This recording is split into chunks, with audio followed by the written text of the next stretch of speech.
abasindisiweyo. Abantu abasindisiweyo baziwa njengabantu abakhohlakeleyo.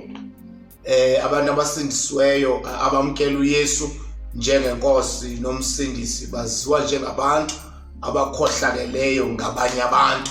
Kodwa ndiyafuna nje ukucacisa nje kambalwa ngokwezwi likaThixo namhlanje kwenzela uba bani nobani ahambe enolwazi, ngoba eneneni nxa sithetha ngomntu osindisiweyo owamkele inkosi njengomsindisi empilweni yakhe, lo mntu lowo akakwazi ukukhohlakala. Njani bekhona bese abasindiswa bekhohlakele kangaka? Umuntu osindisiweyo wamkela inkosi njengomsindisi empilweni yakhe, kulo mntu lowo kulindeleke kube khona utshintsho empilweni yakhe. Akakwazi ke lo mntu nowa ebekhohlakele kangakanani, kodwa xa kamkele uYesu njengenkosi nomsindisi kulindeleke uba lo mntu ube ngumuntu ongakhohlakalanga. Now umbuzo ke ngokuzoba nawe ekhaya, ndiyabazi mani bakhona abantu abasindisiweyo bakhohlakele. Ndiyabazi abantu abasindisiweyo bakhohla. Usenokuthi ekhaya mhlawumbe nyalo bakhothi ubakhombe ngamagama, mhlawumbe uzukhombe nomonakale lo uthi yo khohlakele lo. Kodwa cela nje ucacisa nje into, uyabona xa sithetha ngomuntu osindisiweyo sithetha ngomuntu ohamba ngezwi. Thetha umuntu osindisiweyo mna, hayi umuntu odlala insindiso okanye ohamba icawe yabantu abasindisiweyo okanye owenza ingathi usindisiwe. But xa sithetha ngomuntu osindisiweyo owamkele inkosi njengomsindisi, lo mntu lowo ngumuntu ohamba ngokwezwi likaThixo. Point number 2, ngumuntu ohlonipha abantu, obathandayo abantu, oqonda izwi uba lithi akakwazi lo mntu lowo ukukhohlakala esindisiwe. Haleluya. Le into ayikwazeki nje ukwenzeka hlobo. Is either lo mntu lowo usenokumkota akasindiswanga, okanye lo mntu lowo umkotayo uhamba ngokwezwi. Naw ke uthi ke ngoba wenza izinto ezinto wena ufuna zenze akazenzi because of elandela izwi, wena umbona ubukhohlakele. Hayi ke ngenye case ke leyo, and ke ngoku imvamisile ke lo case kuba ninzi kuthiwa ungamva nje ethandaza kangaka eve khohlakele, ungamva nje ethethela phansi eve khohlakele. Why? Kungoba ehamba ngokwezwi likaThixo, izinto wena ufuna angazenzi ngoba ehlonipha uThixo, ehamba ngokwezwi likaThixo. Okanye nyalo ukhohlakele. Lo mntu lo akasindiswanga ke because ukukhohlakala ke akuhambisa, akudibani hlobo nokukhonza uThixo.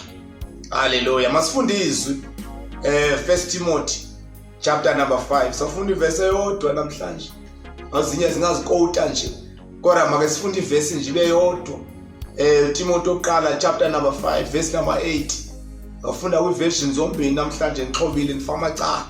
Phethe isilungu, ngiphethe isiXhosa, ngiphethe ngiphethe isilungu, ngiphethe nesiXhosa. Sofunda nje u1 Timothy uTimothy oqala chapter number 5 sifunda ivesi yesibhozo kuphela. Ithi leyam, umuntu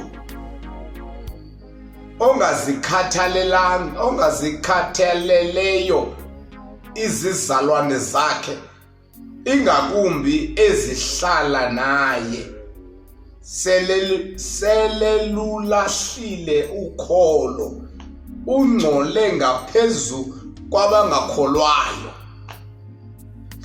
Umuntu ongazikhathalelanga izizalwane zakhe, lo mntu lowo ululahlile ukholo. Lo mntu lowo ungcole ngaphezu kwabo bangakholwayo. Ithini ngokuletho? Bake sifunde kwi-version lesilungu sive uba ithini le verse nxa siyifunda, mhlawumbe khona into ezaphinda iveze nalapha. 1 Timothy chapter 5 verse number 8 sive izwi likaThixo uba lithini, sizokwazi uba silifunde kwi-version zonke. 1 Timothy chapter 5 verse number 8. Lithi izwi likaThixo kulena iBhayibhile. 1 Timothy chapter 5. 1 Timothy chapter 5 verse number 8. Yes. Okay. But it is Helena.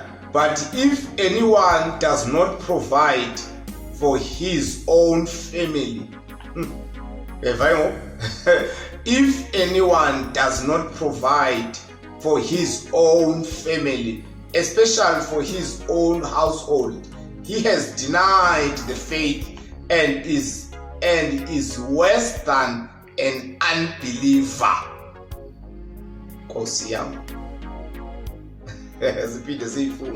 But if anyone does not provide for his own family, especially for his own household, he has denied the faith and is worse than an unbeliever.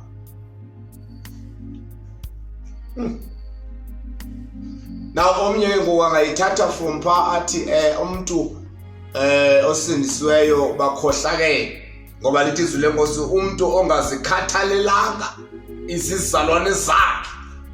Now xa sithetha ngokukhathalelwa ke ndifuna sisahlule because kaloku andizukwazi ukukhathalela izinto ezindixabanisa noThixo. If ngoku wena udecide yokuba mhlambe umzekelo ube ngumuntu ochaya iziyobisi, naw ke ngoku uthi wawunqanqatheka uthi yemzalwane khawundiphe imali ndiyothenga izinto inqanqathekile, andikwazi ukuyikhathalela loo nto leyo ngoba indenza ndixabane noThixo. Hallelujah.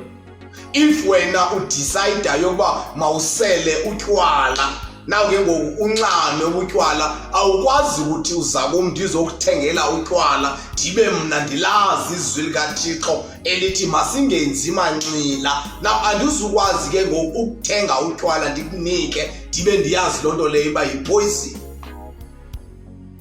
If wena udecide yokuba wenze into enqandiweyo lizwi likaThixo, awukwazi kumkotela lo vesi uthi into ongazikhathalelanga izizalwane zakhe ukhohlakele ukugqitha abangakholwa. No ayiyangolo hlobo. But le vesi ithetha kwimeko yokuba abantu kumele sibathande.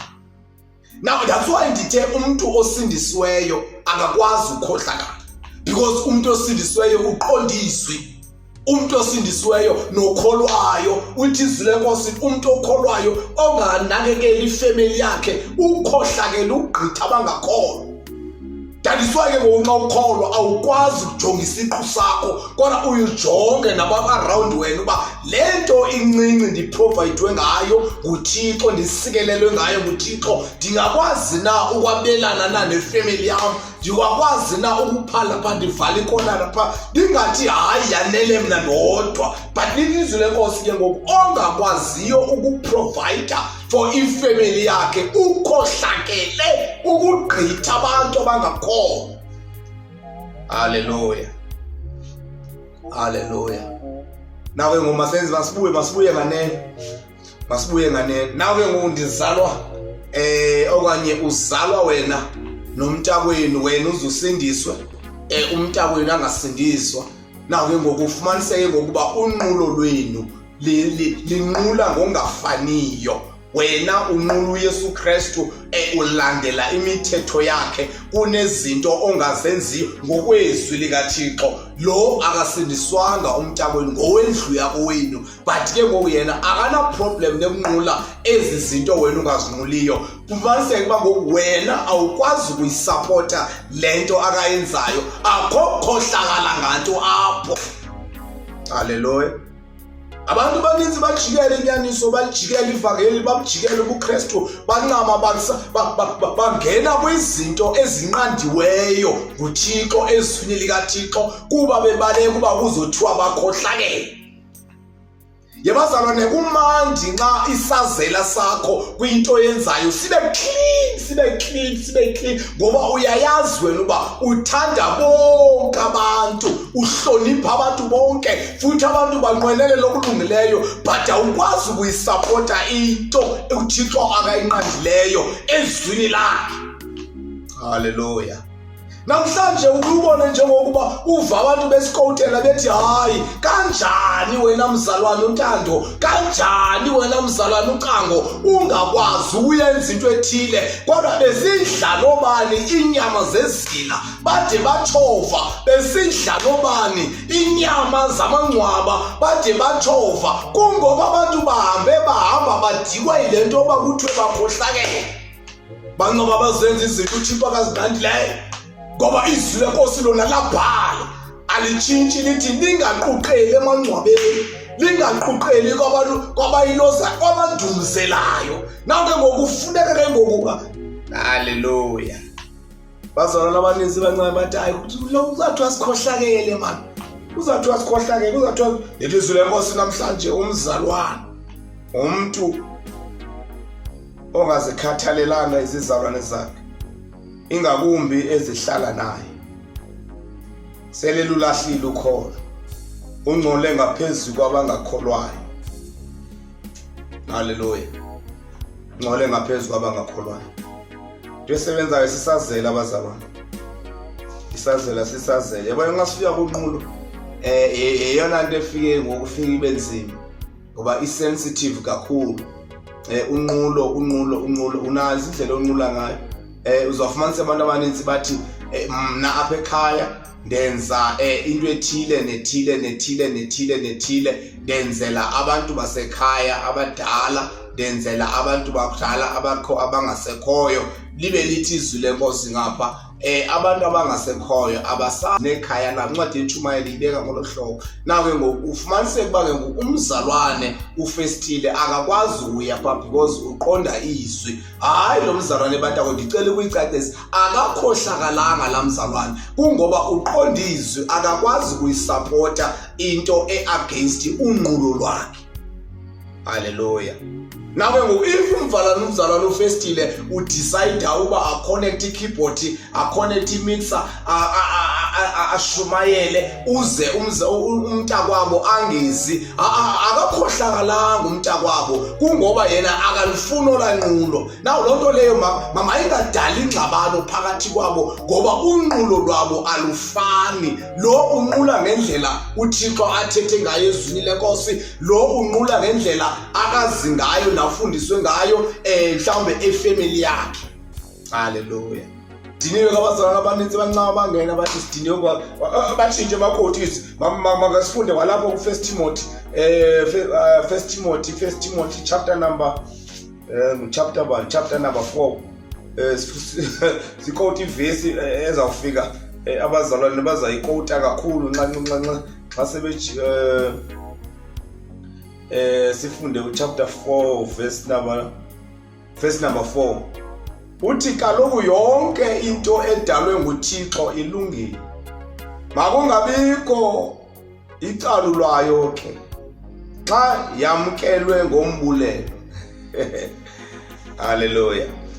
Xa into yamkelwe ngombulelo mayingabikho ecalulwayo. Idiphu kakhulu ke le verse. Xa yamkelwe ngombulelo kuthiwa mzalwane wami uCable siyakumema phaykhaya sinezangoma, phaykhaya kuzobe kulanda abantu abadala, phaykhaya ubani uthe waphupha, ngoku uzafuneke ngoku ube khona sabe sihlinza, kufike kuhlinzwe ngoku uthethe ukuthi abantu abadala kwathini kupha afike umzalwane athi hayi xa yamkelwe ngombulelo akho ngxaki. Ukhona into noma ibone ukuthi uThixo awuyiphosile le vesi uyiphosile.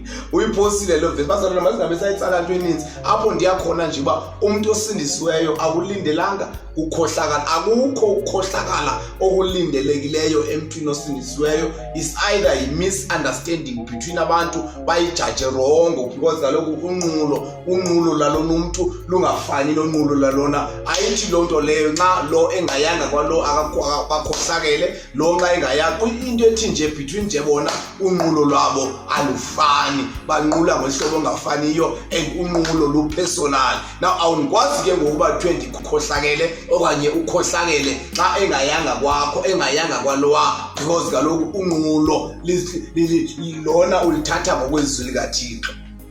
Hallelujah. Andithethi mina ngomzalwane mina ozabona eshawuti abantu pha, ethuka abantu pha, ehlaba impahla zabantu, edubula into zabantu eyadini yakhe, esenza le ukhohlakalo.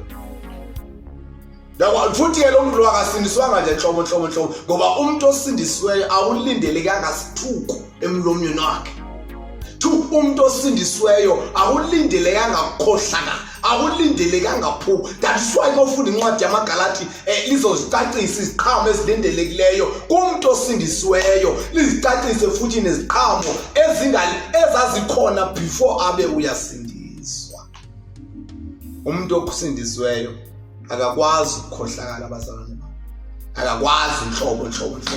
Is either lo muntu lowo uyazonda okanye kuthiwa ukhohlakele kuba engazisapoti izinto ezingahambisani nezwi, okanye lo muntu lowo akakholwa nhlobo, akho kwansindiso apho because umuntu osindisiweyo uthanda bonke abantu, uthanda amanxilayo, uthanda bebayo, uthanda amasela, uthanda amaxoki, uthanda bonke abantu ngoba lo muntu lowo uqondiswe.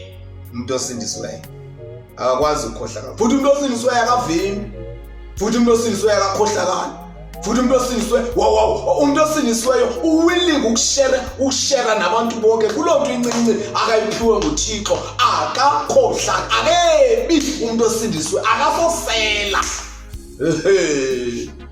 Oh Nkosi yami, thetha umuntu okholwayo, umuntu osindisiweyo yena ungathi bani ngoba esebintu ethile akakholwa lo muntu lowo. Izwi lenkosi liyamqondisa umuntu uba makenze ntoni makangenzi ntoni, kodwa osilapha emhlabeni bangcwele uThixo makasincede. Nkosi mayisikelele ukufunda kwezwi lakho. 1 Timothy chapter number 5 verse number 8 lithi umuntu ongaprovidiyo for ifamily yakhe ukhohlakele ukudlula abangakholwayo. Hallelujah. Sinexanduva ke abantu abasindisiweyo, abantu abasindisiweyo banexanduva lokuveza ubele, lokuveza lento bathi babuyo bangavimbi. Call hayi seyilingene mina, hayi seyilingene mina, hayi kwenza hlobo luni lomzalwane oluvimba kangaka. Yemani wena uqondiswe uyampha umuntu, uyanikela, uyaqondiswa ngoba lithi izwi lenkosi kaloku Nkosi yami xa sifunda izwi lenkosi lithi the more sihlwayela the more sivuna ngoba siqondiswe. Ihlabathi lina lithi ukuzube nezinto funeka usave, intetha leyo yasezweni. But ke ngoxa sifika kweyokholo lithi ukuzube nezinto funeka uhlwayele. Nkosi masisikelele ukufunda kwezwi layo. Umuntu osindisiweyo akakwazi ukukhohlakala abazalwane bami. Kuba unayo inkohlakalo nengqumbo yokuzonda abantu, buya nganeno because awuphosana nezulu oluthi uyakulo. Thanda abantu bonke, hlonipha abantu bonke, uhambe ngokwezwi lakho uze ilizwi likaThixo, uliqonde izwi likaThixo lithi yenza ntoni lingenzi ntoni, ungaziboni sewugaxeleke ezintweni because kaloku awuliqondanga izwi, okanye unga-ignore izwi kuba ubaleka kuba uzawuthiwa ukhohlakele ngabantu. Nkosi mayisikelele ukufunda kwezwi layo. Amen.